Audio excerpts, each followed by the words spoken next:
Do you believe in destiny, or is greatness something forged only in the fires of suffering?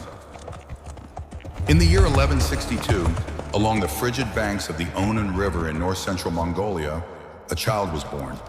As his tiny fingers unfurled for the first time, the midwives gasped in terror. Clutched in his right palm was a large, dark clot of blood. In the shamanic traditions of the steppe, this was no mere biological anomaly. It was a quol, a sign from the eternal blue sky, a sign that this child was born with blood on his hands, a sign that he would either grow to be a monster or a conqueror of nations. His father, Yesugei, a minor chieftain of the Borjigin clan, named the boy Temujin. It was a name taken from a fallen enemy, a warrior he had just defeated. At that moment, the family was prosperous, respected, and feared. They had horses, they had power, and they had a future. But the steppe is a fickle mistress. On the Mongolian plateau, the transition from a prince to a beggar can happen in the blink of an eye. Before he was Genghis Khan, the man whose empire would stretch from the Pacific Ocean to the gates of Europe, he was an outcast. He was a boy who watched his father die, his tribe desert him, and his family starve in the bitter winter. He was a boy who had to learn that in a world of wolves, you either become the alpha or you become the prey. This is the story of the boy who conquered the world, not because he was born to a throne, but because he was forged in the absolute darkness of betrayal. To understand the man, we must understand the world into which he was born. 12th century Mongolia was a chaotic jigsaw puzzle of warring tribes. The Tatars, the Merkits, the Naimans, and Temujin's own people, the Mongols. There was no law, there was only the yasa, the unspoken code of the steppe, and the strength of your bow arm. When Temujin was just 9 years old, his father decided it was time to secure his future. They traveled far across the grasslands to find a bride for the boy, eventually settling on a girl named Borte from the Okono tribe. It was a strategic alliance, a promise of peace. Yesugei left his son with his future in-laws to work and bond with his bride-to-be, beginning his solo journey back to his own camp. But Yesugei would never see his home again. On the long ride back, he encountered a group of Tatars, longtime enemies of the Mongols, who were holding a feast. In the sacred tradition of steppe hospitality, they offered him food and drink. But the Tatars recognized him. They secretly poisoned his mare's milk.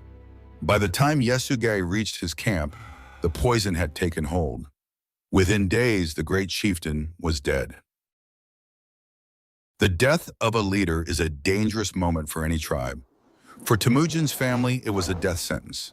Without Yesugei's strength to hold them together, the clan's elders looked at his widow, Holon, and her young children, and they saw a burden. They saw mouths to feed that offered no protection. In one of the most chilling acts of cruelty in history, the tribe prepared to move to new grazing lands. As the carts rolled away and the dust rose from the hooves of 1,000 horses, Holon realized they were being left behind. They were being abandoned to the winter. Holon, a woman of incredible spirit, grabbed the tribal standard, a pole with white horsehair, and chased after them, pleading for her children. But the clan leaders simply laughed. They stripped the family of their livestock, their dignity, and their protection. The message was clear. Die in the snow, you are no longer Mongols. Imagine the silence that followed the departure of the tribe. A mother, 2 widows, and 7 small children, standing alone on a vast empty plain with nothing but the clothes on their backs. This is where the legend of Genghis Khan truly begins. Most people would have laid down and waited for death. But Holon was not most people. She gathered her children and led them to the fringes of the mountains, near the riverbanks where they could find shelter. The next few years were a masterclass in human suffering. The children of a chieftain, who were born to ride the finest stallions and wear the softest silks, were now scavengers. They spent their days digging in the frozen earth for wild leeks and bitter roots. They learned to catch small fish in the icy streams. They hunted marmots and field mice, creatures that noble Mongols considered unclean food. Temujin grew up with a constant, gnawing hunger in his belly and a cold rage in his heart. He watched his mother's face grow gaunt and her hands grow calloused.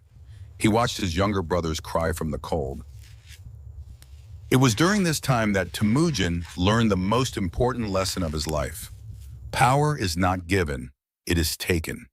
And in the absence of a father, the hierarchy of the family began to shift. Temujin was the eldest of Hoyland's children, but he had an older half-brother named Bektir, the son of Yesugei's other wife. As they grew, a deadly rivalry began to fester. Bektir, being older and stronger, began to assert his dominance. He would steal the fish Temujin caught. He would take the best scraps of food.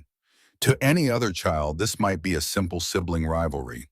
To Temujin, who was living on the edge of extinction, it was a threat to his survival. The tension reached a breaking point over a small bird. Temujin and his younger brother Kassar had spent hours hunting, only for Bektir to snatch their kill away. Temujin complained to his mother, Hoylun. He expected her to take his side, to punish Bektir. But Hoylun, exhausted by the struggle to keep them all alive, snapped at him. She reminded him of their desperate situation. She told him that they were like a shadow without a body, and that if they didn't stick together, the other tribes would destroy them. She compared them to the legendary brothers who fought each other and brought ruin to their house. But Temujin didn't see a brother. He saw a tyrant. He saw someone who was acting exactly like the tribe that had abandoned them, taking from the weak because he had the power to do so. Temujin looked at Kassar, the brother who would become his greatest general, and they shared a silent understanding. They followed Bektir to a small hill where he was sitting alone, watching the horizon. They approached him from two sides, like wolves flanking a deer. Bektir didn't move. He didn't even stand up. He knew what was coming. According to the secret history of the Mongols, Bektir made one final request. Do not kill my younger brother. Do not destroy our family's hearth. Kassar and Temujin drew their bows. Two arrows hissed through the air. Bektir fell dead. When Temujin returned home and told his mother what he had done, Hoylun flew into a legendary rage. She screamed at him, calling him a beast and a murderer. She predicted that he would bring nothing but blood and sorrow to the world. But Temujin stood his ground. He had made a choice.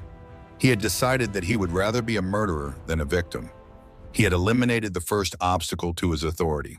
This was the moment the outcast child died and the future Khan was born. He had tasted blood, and he had learned that the only way to ensure order was through absolute, uncompromising strength. The murder of Bektir didn't go unnoticed. The Taichi-Ud clan, the very people who had abandoned Temujin's family, heard rumors of the boy who had killed his brother. They grew nervous. A boy with that much cold-blooded resolve was a danger if he were allowed to reach manhood. One day, a hunting party from the Taichi-Ud swept down upon their camp. Temujin fled into the woods, hiding for 9 days until starvation forced him out.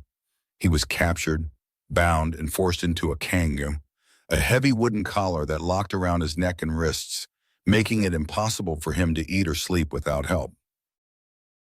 He was paraded from camp to camp like a trophy. He was a slave, a prisoner, a humiliated shadow of a prince. But even in the Kang, Temujin was watching. He was learning. He saw how the other tribes lived. He saw their weaknesses, and he saw who among them was dissatisfied with their leaders. One night, during a feast when the guards were drunk, Temujin saw his chance. He used the heavy wooden collar as a weapon, swinging it with all his might to knock his guard unconscious. He didn't run for the hills. He knew he couldn't get far in the collar. Instead, he waded into a nearby river, submerging his entire body except for his nose, hiding among the reeds. The search party passed him by several times. Only one man, A lowly servant named Sorkin Shira spotted him, but Sorkin Shira didn't cry out. He saw something in the boy's eyes, a fire that promised a different future. He looked at Temujin and whispered, "The sun is setting. Stay hidden." Later that night, the servant helped Temujin remove the collar, gave him a horse, and pointed him toward home. This escape was more than a lucky break.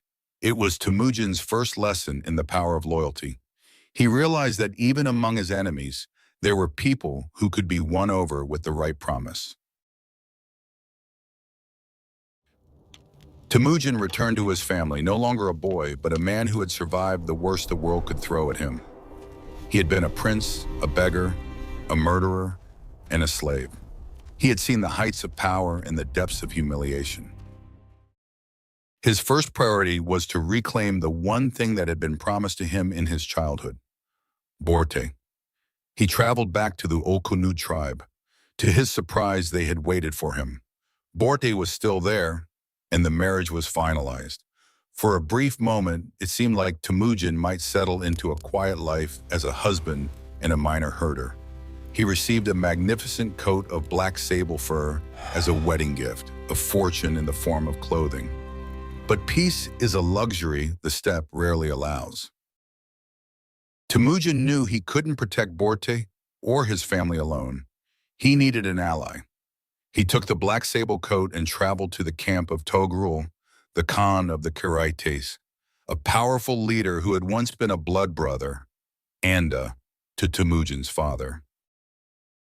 Temujin presented the coat and said, "My father is dead, but you were his brother. I offer you this gift and my loyalty. Will you be a father to me?" Toghrul, impressed by the boy's bravery and the value of the gift, accepted. He promised to help Temujin gather his scattered people. It was the first brick in the foundation of an empire. But as Temujin celebrated his new alliance, a shadow was moving across the grass. The Merkit tribe, seeking revenge for an old grudge involving Temujin's mother, was launching a massive raid. They weren't looking for horses. They weren't looking for gold. They were looking for Borte. As the sun sets over the Mongolian steppe, we leave Temujin at the most critical crossroads of his life. He has survived the cold, the hunger, and the chains. He has found a father figure in Toghrul and a partner in Borte. But the world is about to take everything from him once again. The Merkits are coming, and their raid will change the course of history. It will force Temujin to stop running and start fighting. It will lead him to form a brotherhood with a man named Jamukha, a bond that will eventually shatter and drown the steppe in blood. In the next episode, we will witness the first great war of the man who would be Khan. We will see the rescue of Borte, the birth of a controversial heir, and the beginning of a rivalry that would define a generation.